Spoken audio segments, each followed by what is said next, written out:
प्रधानमंत्री मोदी जी जन्म सप्ताह शिल्प प्रकोष्ठ पालित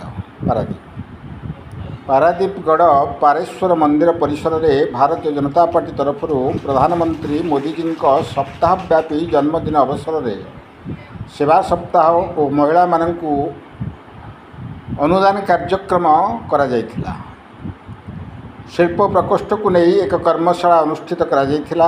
एही कार्यक्रम में पारादीपगढ़ पंचायत बहु महिला और पुरुष माने जोग देथिबा बेले एथिरे शिल्प उपरे पारादीपगढ़ सरपंच स्वामी आईनजीवी संजय बेहरा उपस्थित महिला और पुरुष मानू शिल्प उपरे अवगत कराइथिले। एही कार्यक्रम में राज्य आवाहक शिल्प प्रकोष्ठ बीजेपी चौधरी प्रभात किशोरी मिश्र जोग देथिबा बेले आईनजीवी संजय बेहरा और पारेश्वर मंदिर सभापति प्रशांत मल्लिक एवं बहु बुद्धिजीवी जोग देथिले। एथिरे उपस्थित महिला और पुरुष मानू शिल्प उद्योग रे विस्तृत भाव बुझा जाइथिबा देखिबाकु मिलिथिला। पारादीपरू पुरुषोत्तम शतपथी रिपोर्ट क्रांतिधारा प्लस।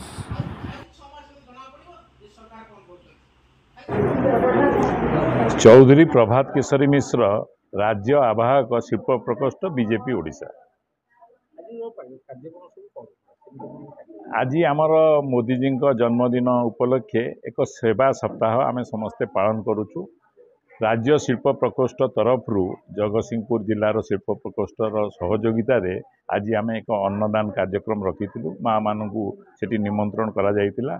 आमे माँ मानू आज अन्नदान कलु एवं शिल्प एवं मोदीजी विषय रे मनरे आलोकपात कलु एवं तांकु आगामी दिन में शिल्पायन रे एक प्रमुख भूमिका ग्रहण करंतु बोली आह्वान देलु। एइटा आमर शिल्प मंत्री निजस्व भूमि तांकर गाँ तांकर एंतुड़ीशाला कहले अत्युक्ति हेब नाही। मु देखली एठी जो माँ माने अछंती से माने आगुरु भी जेहेतु एठी बहुत बृहत शिल्प अछि एवं शिल्पर एक परिवेश अछि से माने सचेतन अछंती। केवल तांको पई टेक्नोलोजी आ व्यवस्था को टिके परिवर्तन करदेले मु भावुछि शिल्पायन संभव हम। आमे भी आज जी आमर एठिकार जनप्रतिनिधि अछंती सरपंच बाबू अछंती से तो मो सांगे अछंती मु भी तांको अनुरोध करिछि से आमको सहयोगिता देबे एवं यही सहभागिता रे पारादीपरू आमर शिल्पायनर जो भूमिका अयम आरंभ हो। शिल्प क्षेत्र में अन्य बाहर लोक मैंने बहुत एंगेज हो लोकल लोक मैंने कई एंगेज ये विषय रे मु जहाँ मो पाखे खबर अच्छी बा इनफर्मेशन अच्छी आमर शिल्प मंत्री एठिकार जो मैंने बृहत शिल्प प्रतिष्ठान कर व्यक्तिगत आलोचना करिसेंती एवं समस्त माने आर्सेनल मित्तल हो बा जो मैंने एठी अछंती से माने दृढ़ प्रतिश्रुति देइचंती जे लोकल लोक तांकर दक्षता अनुଯାयी ये सबू बृहत शिल्प स्थान पाइबे। किंतु मु आप मानक दृष्टि आकर्षण करुच्ची गोटे बृहत शिल्प मात्र 8 to 9% एम्प्लॉयमेंट दिए। मु कहीं शिल्पायन कथा बारंबार उठाऊँगी कारण शिल्पायन कले ये 92% लोक कारण बृहत शिल्प समस्त कम दे पारनि शिल्पायन कले समस्त हाथ को कम मिल। तेणु मु स्लोगान देती आम स्वाभिमानी ओडिया रु स्वावलंबी ओडिया हवा। धन्यवाद। संजय कुमार बेहरा एडवोकेट।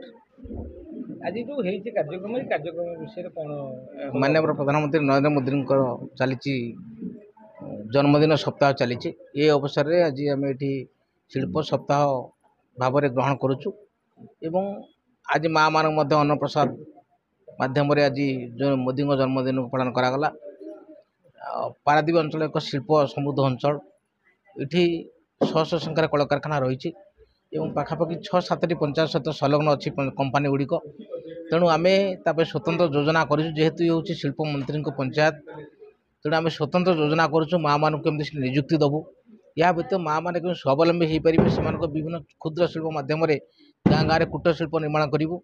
एवं आमर आज शिल्प प्रकोष्ठ भुवनेश्वर आसते मिश्र सार से मत प्रतिश्रुति देती आम पंचायतर विभिन्न गाँव महिला मान स्वावलंबी करने विभिन्न प्रकार उपकरण जोगेदेवे केमी माँ मैंने निज हाथ को 2 पैसा रोजगार कले से माने ସେମାନଙ୍କର ଗାଁ ପଞ୍ଚାୟତ ସେମାନଙ୍କ ପରିବାର ବିକାଶ ହେବା ସହିତ ପଞ୍ଚାୟତ ରାଜ୍ୟର ବିକାଶ ହୋଇପାରିବ ସେ ଦିଗରେ କାର୍ଯ୍ୟ କରିବେ। ଆମେ ମଧ୍ୟ ତାଙ୍କୁ ପୂର୍ଣ୍ଣ ମାତ୍ରାରେ ପଞ୍ଚାୟତକୁ ସହଯୋଗ ଯୋଗାଇ ଦେବୁ।